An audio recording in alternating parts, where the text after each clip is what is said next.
Hey guys, all right, so today is another area that I love to talk about, the shoulders, and we're going to go through some common areas. We covered the lower back yesterday, and it's been asked to cover conditions like rotator cuff injuries, but I'm also going to cover one of my favorite areas, or conditions, which is frozen shoulder. So your shoulders represent a lot around your ability to say no.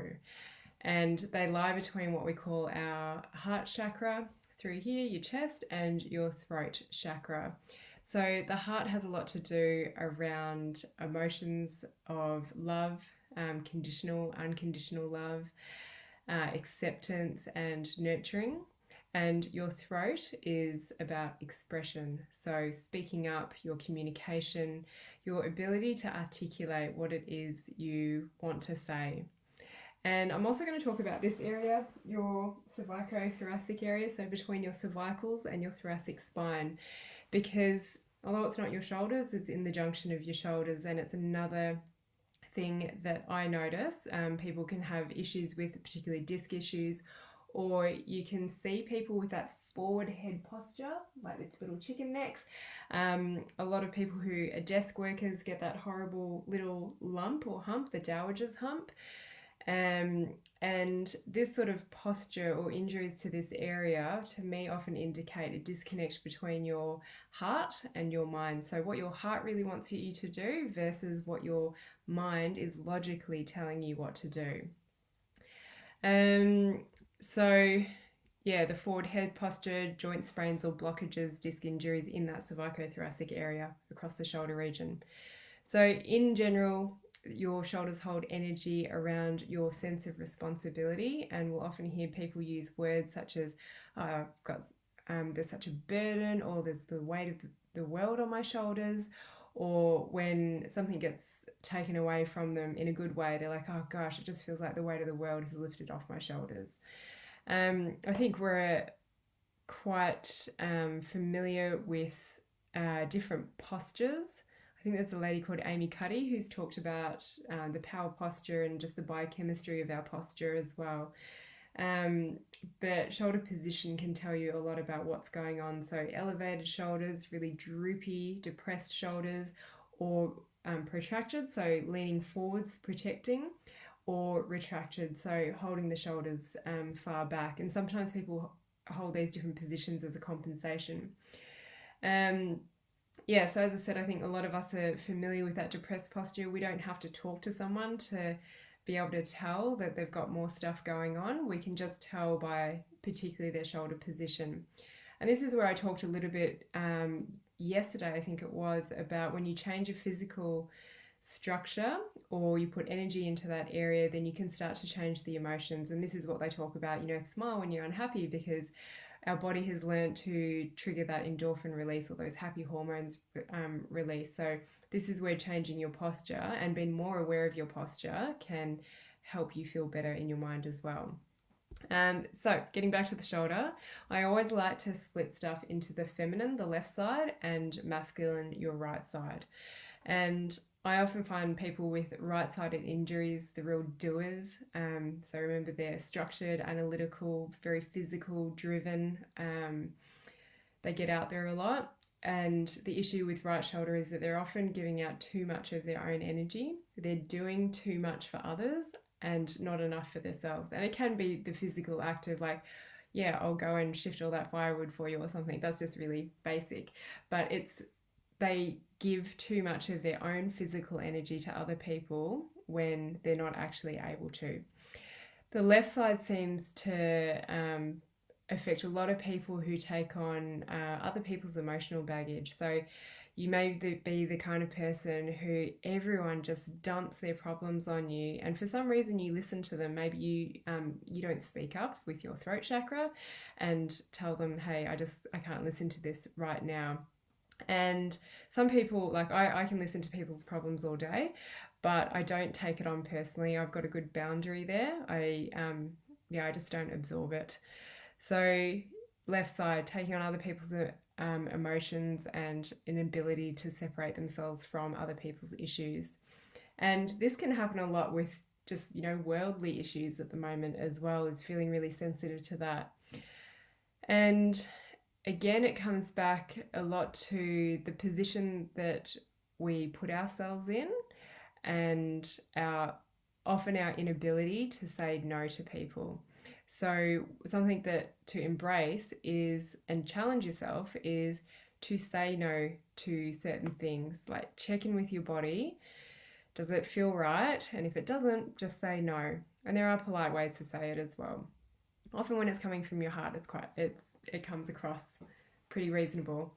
Rotator cuff tears, which I've been asked to touch on. Rotator cuff tears, the rotator cuff are a bunch of muscles that support the shoulder. There's about, I don't want to say too many. I think there's about 17 muscles, I could be wrong, that attach and support your shoulder girdle, but there's a few main muscles known as your rotator cuff, and it's reasonably common to get tears in this area.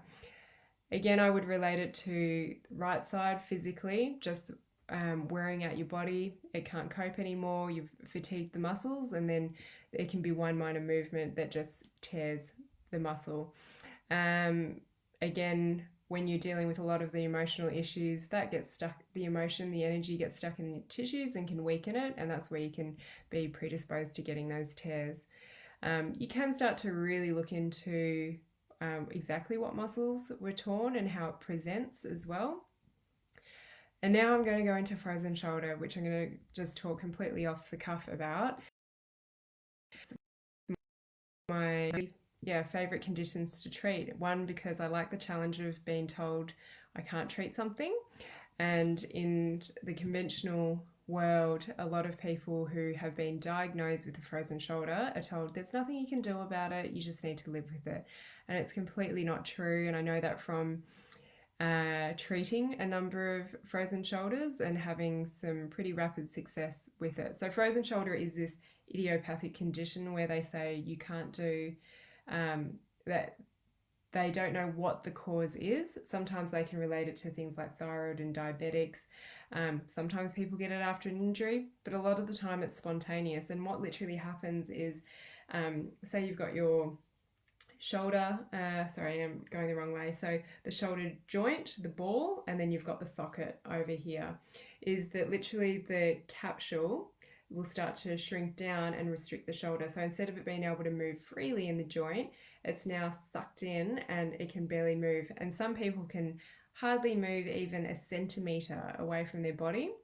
There's, for those of you who may think you have frozen shoulder, there's a pretty typical pattern. So when you go to raise your arm will move forwards. It's really difficult to scratch your back. You might only be able to reach around to the bottom of your tailbone, and it progressively gets worse. And another sign for me is that when you lie face down on your hands, is that one shoulder will get stuck. You can't lift your arm back. So anyway, those are some physical signs of frozen shoulder, but it will often give you pain at nighttime and then progressively just starts to get restricted to that point where you can barely move. And what I've found really interesting with frozen shoulder, and I know there's a few people in this group that have got it as well, is that it often has to do, again, if we look at the feminine and the masculine qualities, it's around just giving out way too much of your own energy, so too much of your physical energy. But I've noticed it more in really intense, stressful situations. So looking after a terminally ill family member, or it may be a close friend who's terminally ill. And I think a common thing that I've noticed in people is that they feel like that person is a lot worse off than them. So they will do anything and start to give and do as much for that person as possible. So it can be in the sense that, again, physically you're doing so much for that person whilst you're still trying to support yourself and your family, and the body just says no, and the capsule sucks over the shoulder to the point where you cannot even reach your arm out to help that person if you wanted to. And again, I have noticed it again with terminally ill However, it may be a family member or a really great friend where you can't actually be there with them. And so you are talking to them on the phone and you're hearing a lot about what's going on for them, and you may not have that emotional capacity to really listen to other people's emotional issues and then start to feel burdened with it. So that's my take on frozen shoulder. I've also noticed it a lot in workplace bullying where people feel like they don't have the power to speak up and stand up for themselves, or too much responsibility in the workplace. And this again will come down to your values and does that place align with you. What are the other scenarios that I've noticed in? The most common one I've noticed is when people are dealing with terminally ill family members or good friends, and quite highly stressful situations. Divorce actually is another one that comes up with frozen shoulder. So that's my take on the shoulders and the feminine, the masculine, and a couple of different conditions. If you want me to get more specific, let me know. Really appreciate you guys touching in and listening in. If you've got any friends that you think might benefit from listening to all this emotional anatomy and psychosomatic therapy stuff, then please share this page and this group with them.